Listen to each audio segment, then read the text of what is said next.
Halo teman-teman semua, perkenalkan kami Hazi Kusnulbadi dan juga Fadil Ramadan dari kelas 9I dengan nomor presensi 13 dan 10. Pada kesempatan kali ini, kami akan menyampaikan materi mengenai uang dan lembaga keuangan. Selamat menyaksikan ya. Sejarah terciptanya uang. Pada dahulu kala belum dikenal yang namanya uang.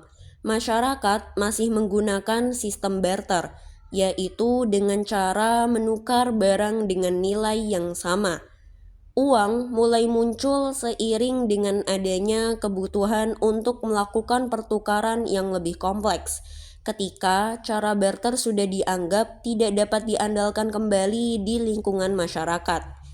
Permasalahan tersebut kemudian melahirkan kebutuhan terhadap sesuatu yang dapat digunakan sebagai alat tukar, dengan harapan alat tukar tersebut dapat mengukur nilai dari barang yang akan ditukarkan dan juga mendapatkan barang yang diinginkan. Kebutuhan tersebutlah yang kemudian memicu lahirnya uang dalam peradaban hidup manusia hingga saat ini. Adapun beberapa tahapan-tahapan bentuk-bentuk uang dari awal kemunculannya yaitu seperti benda mulia. Benda mulia yaitu kerang, garam, dan juga manik-manik. Logam mulia. Logam mulia yaitu seperti emas dan juga perak. Surat jaminan emas, uang kertas dengan jaminan emas, uang kertas tanpa jaminan emas, dan juga uang elektronik. Jenis-jenis uang dari berbagai aspek yaitu aspek yang pertama berdasarkan bentuknya. Berdasarkan bentuknya sendiri, uang dibagi menjadi dua, yaitu uang kartal dan juga uang giral. Uang kartal yaitu uang kertas dan juga uang logam, sementara uang giral yaitu tabungan, deposito, giro, dan lain sebagainya. Aspek yang kedua berdasarkan bahan pembuatannya. Uang dibagi menjadi dua berdasarkan bahan pembuatannya, yaitu uang kertas dan juga uang logam. Aspek yang ketiga yaitu berdasarkan wujudnya. Berdasarkan wujudnya, uang dibagi menjadi dua, yaitu uang fisik atau biasa disebut dengan uang tunai dan juga uang elektronik yang biasa disebut dengan uang non-tunai. Aspek yang keempat atau aspek yang terakhir yaitu berdasarkan nilainya. Berdasarkan nilai dari uang itu sendiri, uang dibagi menjadi dua, yaitu uang penuh dan juga uang tanda. Fungsi uang. Uang memiliki dua fungsi yang berbeda, yaitu fungsi asli dan juga fungsi turunan. Fungsi asli uang yaitu sebagai alat tukar dan juga alat ukur nilai.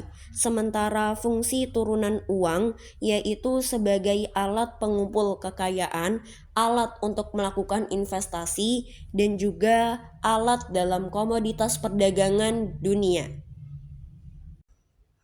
Lembaga keuangan. Lembaga keuangan merupakan lembaga yang menyediakan jasa keuangan kepada masyarakat. Di Indonesia sendiri, lembaga keuangan dibagi menjadi dua, yaitu lembaga keuangan bank dan lembaga keuangan bukan bank, yang ketetapannya diatur dalam undang-undang yang berlaku saat ini. Lembaga Keuangan Bank atau biasa disingkat sebagai LKB. Menurut pasal 1 Undang-Undang Nomor 10 Tahun 1998 tentang bank menyebutkan bahwa bank merupakan badan usaha yang menghimpun dana dari masyarakat dalam bentuk simpanan dan akan menyalurkannya kembali kepada masyarakat dalam bentuk kredit atau lainnya dalam rangka meningkatkan taraf hidup rakyat. Jenis-jenis bank di Indonesia dibagi berdasarkan fungsi, bentuk operasional, dan juga kepemilikannya. 1. Berdasarkan fungsinya. Berdasarkan fungsinya, bank di Indonesia dibagi menjadi 3, yaitu bank sentral, bank umum, dan bank perkreditan rakyat. bank sentral seperti Bank Indonesia. Bank umum contohnya seperti BNI, BRI, BCA, Mandiri, dan lain-lain. Bank perkreditan rakyat seperti BPR, BKK. 2. Berdasarkan bentuk operasionalnya. Berdasarkan bentuk operasionalnya, bank di Indonesia dibagi menjadi 2, yaitu bank konvensional dan juga bank syariah. Bank konvensional seperti BRI, BNI, BCA, Mandiri, dan lain sebagainya. Sementara itu, bank syariah seperti BSI, Bank Muamalat, BCA Syariah, dan lain sebagainya. 3. Berdasarkan kepemilikannya. Berdasarkan kepemilikan dari bank itu sendiri, bank di Indonesia dibagi menjadi 3, yaitu bank pemerintah, bank swasta nasional, dan juga bank swasta asing. Bank pemerintah. Bank pemerintah seperti Bank Mandiri, BRI, BNI, Bank Jateng, dan lain sebagainya. Bank swasta nasional. Contohnya yaitu BCA, Danamon, Kimniaga, dan lain-lain. Sementara itu, bank swasta asing contohnya seperti OCBC, UOB, Citibank, dan masih banyak lagi. Lembaga Keuangan Bukan Bank atau LKBB merupakan sebuah badan yang melakukan kegiatan dalam hal keuangan, baik secara langsung maupun tidak langsung, menghimpun dana dari masyarakat dengan mengeluarkan surat-surat berharga. Selanjutnya menyalurkannya untuk pembiayaan investasi perusahaan yang membutuhkan pinjaman. Beberapa lembaga keuangan bukan bank yang terdapat di Indonesia antara lain yaitu 1. Perusahaan sewa guna atau leasing, yaitu lembaga keuangan yang meminjamkan uang dalam bentuk pembiayaan kredit kepada masyarakat. 2. Perusahaan asuransi, yaitu lembaga keuangan yang memberikan jasa pemberian jaminan keuangan bagi masyarakat yang sewaktu-waktu membutuhkannya dalam kondisi darurat tertentu. 3.